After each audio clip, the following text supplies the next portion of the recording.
Day 110. Do you want? I've already started. Hello, started. You can still make a cup of coffee. Good. So today is our youngest American child's birthday, which puts me in a good mood. But then I'm really in a bad mood too, so there's that. She had a great day though, and we had birthday week, and she's not a huge cake fan, so we decided to take ice cream to the orphanage, and we got there, and God bless one of the nannies who had worked so hard to make her a cake and ice it and everything. So the oven that we got them is being put to good use. And then they sang happy birthday. I will see if I can splice it in. So I'm gonna stop here and see if I can splice in the thing, birthday song.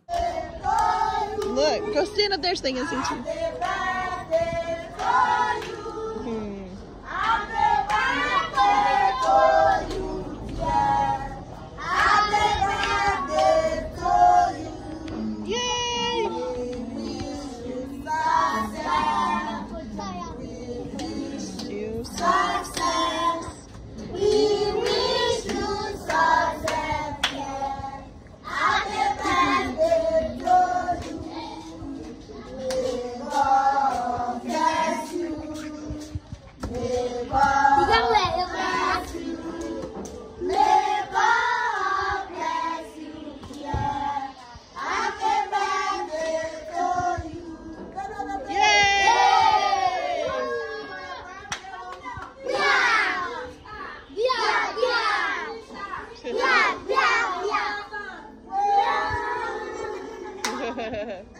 Say thank you.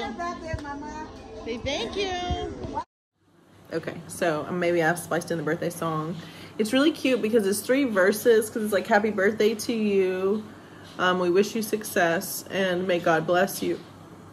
It's like several different verses, and they do this thing at the end. So Carrie Bruce was there with her kids, and Jeremy and I, and Carrie and Jeremy manned the ice cream, and I did the cake, and every kid got like a cup of ice cream and cake. Some of the kids had told us they'd never had ice cream, although we have heard that Albert takes them, the orphanage director takes them once or twice a year for a big celebration to get ice cream or something like that. Maybe they just didn't remember having it.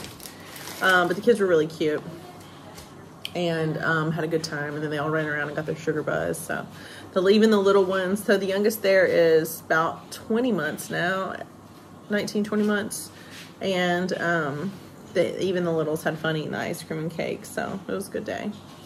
And our youngest American child felt very celebrated by the nannies and by the kids there and their special song. I didn't really tell her. I told her about our oldest daughter's birthday because one of the little kids I know at the orphanage, her birthday is the same as our oldest daughter's. And so I wanted to celebrate that week.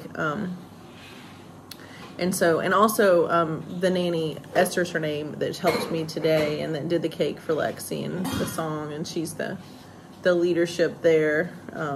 Keeps the kids all going, keeps us going. I had a talk with her, and I was like, hey, I want you to help me explain to our Liberian daughters that I'm going to be gone for a week and I'm going to come back. I explained to her in detail of why I had to go, which I've already explained to you guys. And but I just told them that I had to go home and take care of some business stuff. And they kind of get that because Sam and Carrie Bruce are here, but Sam went home to do some renovations on their house to get ready for everyone to come live there. So there was, so there's that.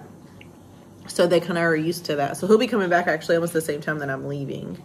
So, so they seemed fine. They weren't really sad about it. They understood that Jeremy was staying and that Jeremy and our other American daughters would come and visit them still while I'm gone, and I'll miss about 3 visits with them. So, we got good news. Rumor has it that the police report is printed, signed, and has moved hands to the prosecutors, which we don't really know what that means. We think it's Ministry of Justice. We hope it's there is a guy that's kind of in a higher up position that can hopefully get it, and he is rumored to be a good guy with a heart for orphans. So hopefully that'll happen. But again, you know, Friday is like, Montana really did make me laugh the most with this because it's so true. Like, Friday's our down day because we know we're not going to go to the orphanage again until Monday. We're facing the weekend, and weekends here are super boring for us. And it's just hard. You made your coffee? The joy meter's low. The joy meter's low because we can't really do much, you know, like, there's nothing we can really do.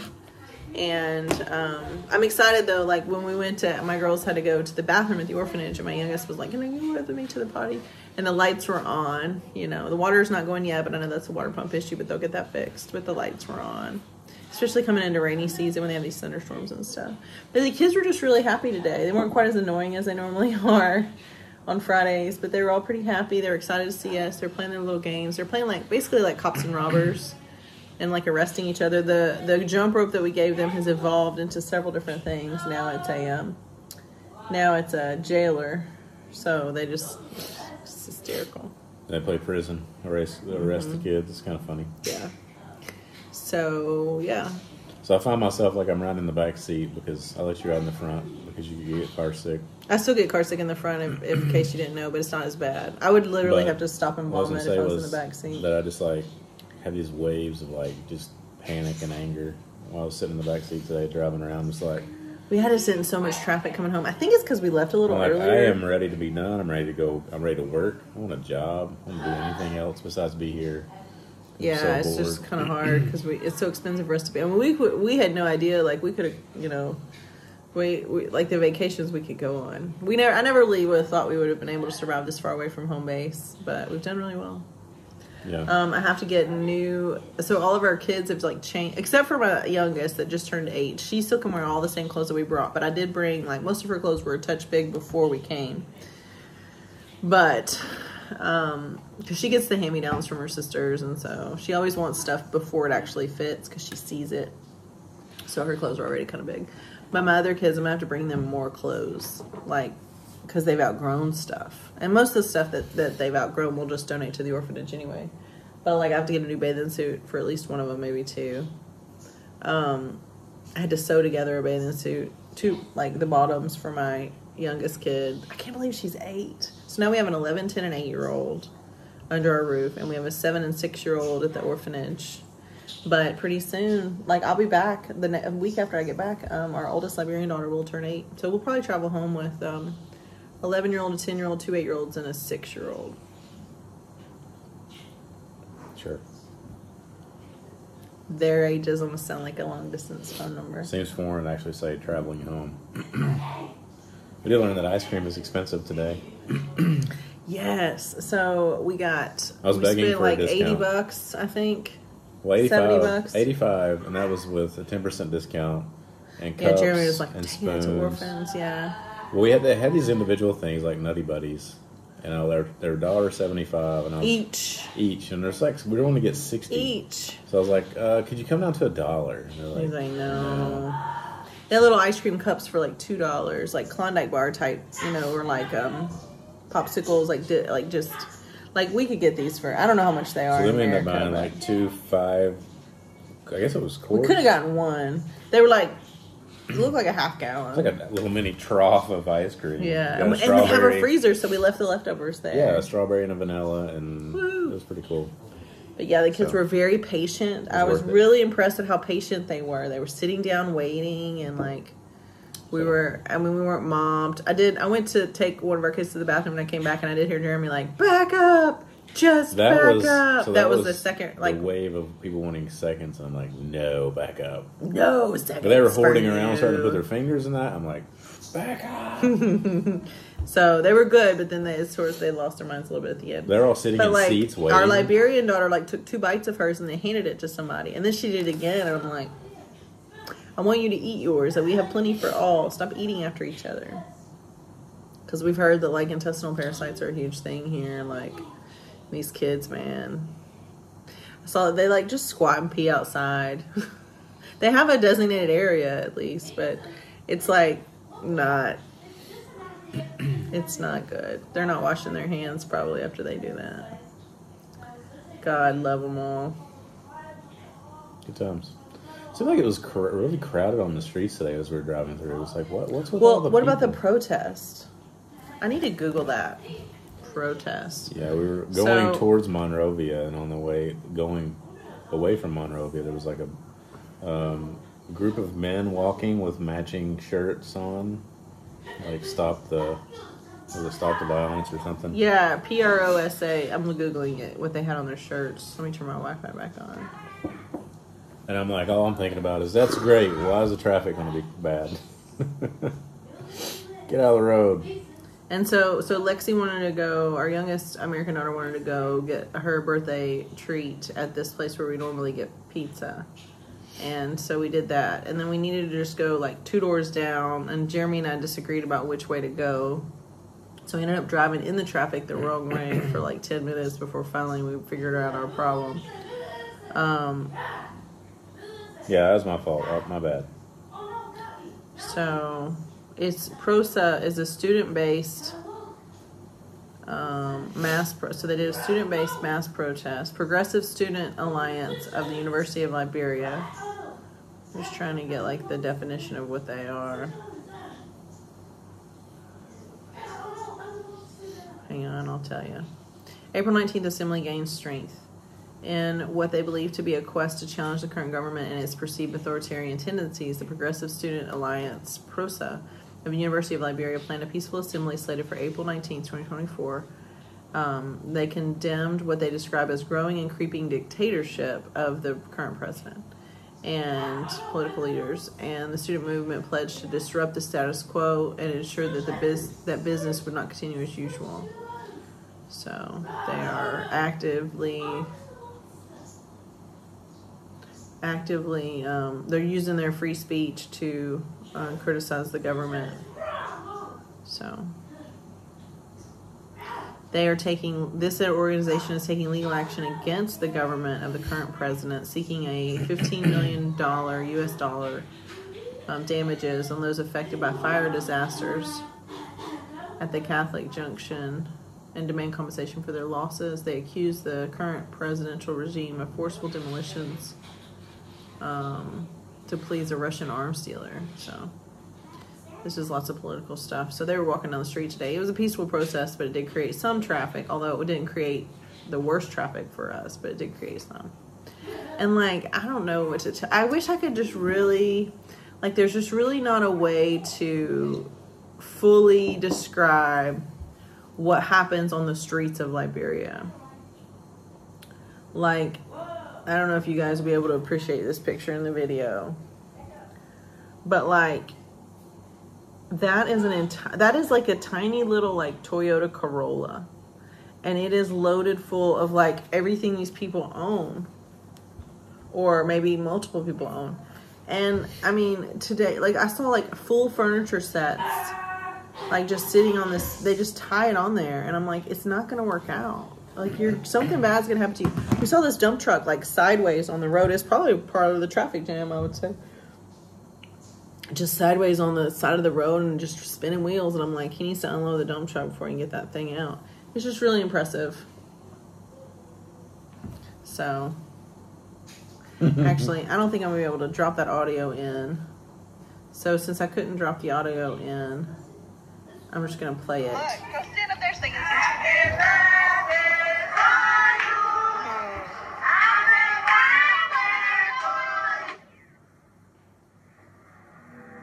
Oh no. It's slow mode.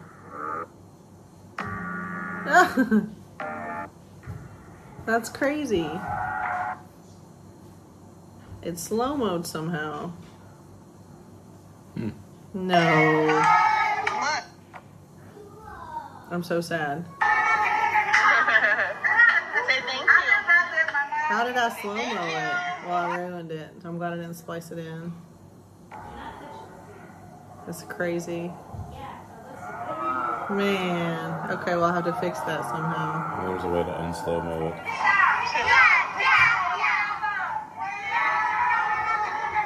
They do this little cheer. Say thank you.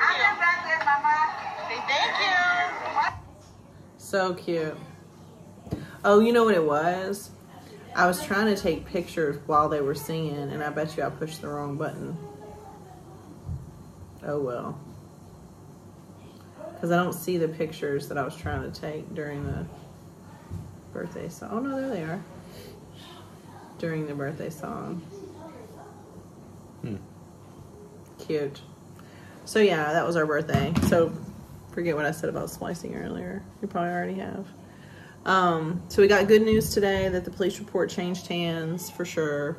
and it's signed and printed, so we'll see how long it takes them to lift our suspension. There were no incriminating findings, no criminal findings, nothing that this orphanage has done wrong, nothing this agency has done wrong. There's literally no law that's been broken at all. So thank you to the U.S. Embassy for costing our kids 5 months of their lives, possibly ruining opportunities for adoption for several kids that have just gotten older in the last 5 months, and maybe no one will pick them, and for literally draining our savings accounts and draining all of our financial resources so that we can just be here to remind them that they do need to do the right thing, even if they don't want to. So when I'm sitting across the desk from the U.S. Embassy, God help me. Because it's retaliation against criticism. We as an adoption community, multiple people criticize the U.S. Embassy for their delays. They're supposed to be expedient, and they delayed. And who knows what they're going to do to us.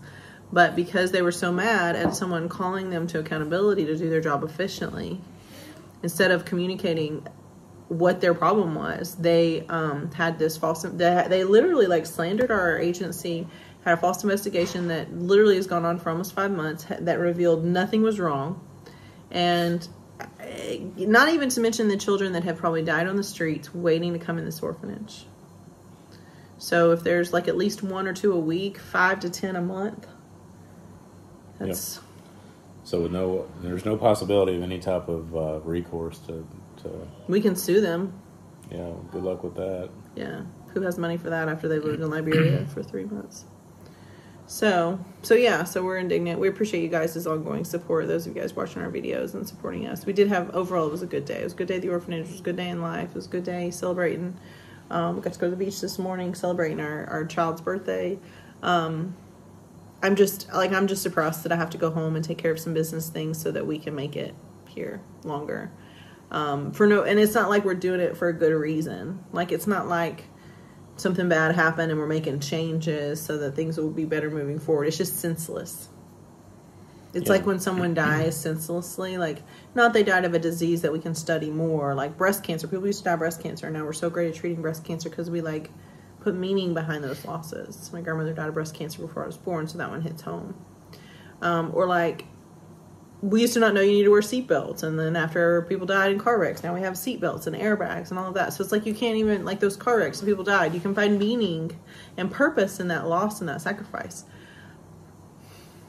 There's nothing here to find purpose or meaning. Like, oh, I wish I could say I'm glad that my government was so vigilant that they found something wrong. Cool. I can't wait to see it.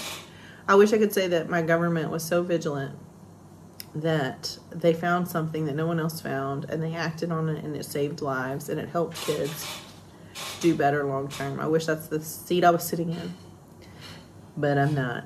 It's not the seat we're sitting in at all. We're sitting in a seat of corruption and of lack of respect for us as Americans, and lack of respect for the children that would benefit from our care. So, yes, let us just be the ongoing voice for the kids that don't have a voice here. I mean, we hear things that happen with this report, but I mean, for us, honestly, nothing's changed. Like Nothing. The legal status of our children has not changed. Nothing. We're just like, okay, cool. And how many days? Let's see. Waiting for the next step. Let's see the legal status. So the time that our kids, so the Ministry of Gender is supposed to take about 6 months to do a case history report on our kids, and sometimes it takes a little longer. But since they've had all of our paperwork and all of our money, let's find that one.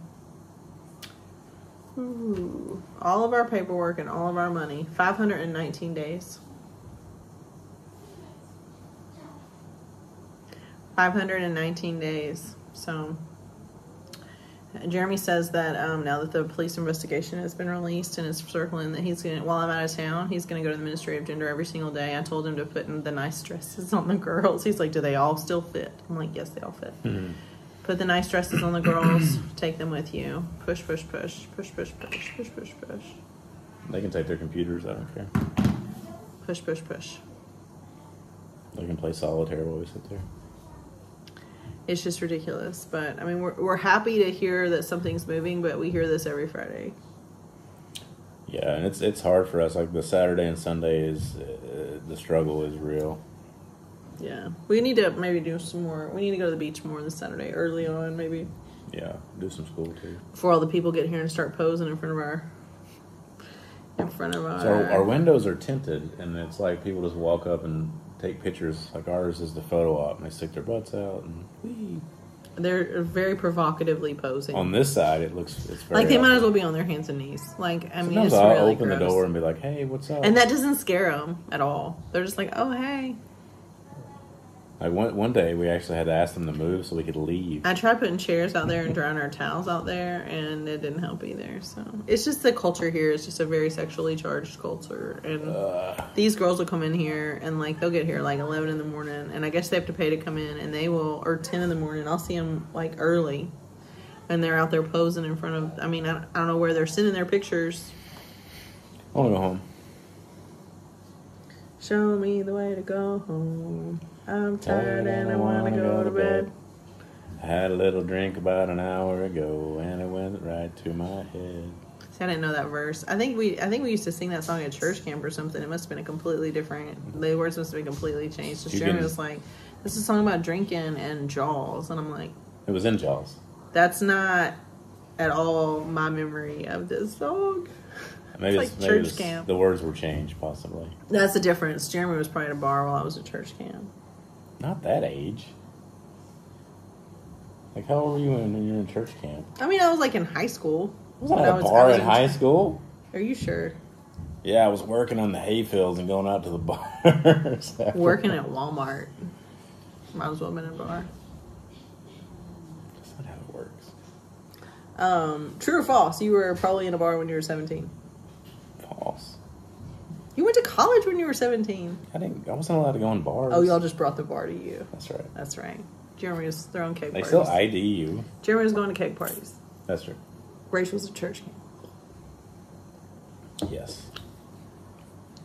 But you don't want to read my thoughts right now. They are not consistent with church camp language about this situation. I'm ready for some smiting.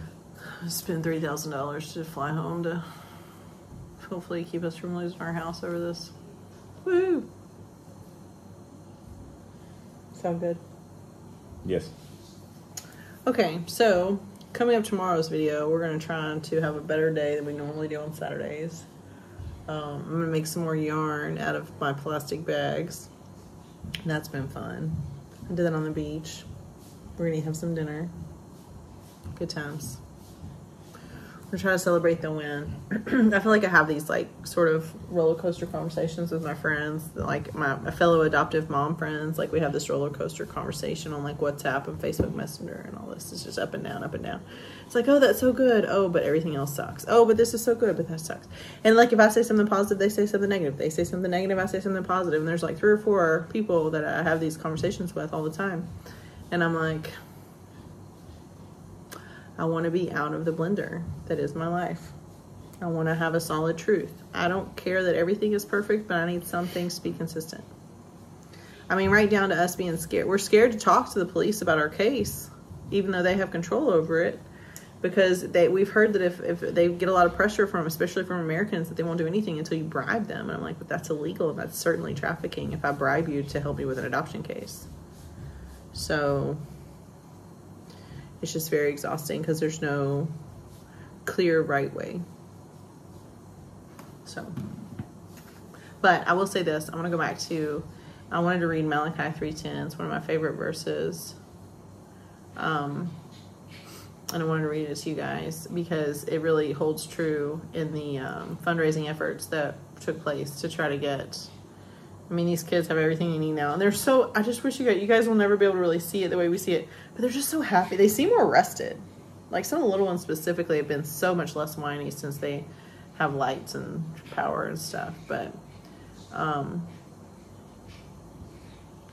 Malachi 3:10, bring the whole tithe into the storehouse, that there may be food in my house. Test me in this, says the Lord God Almighty, and see that I will not throw open the floodgates of heaven and pour out so much blessing that there will not be room enough to store it.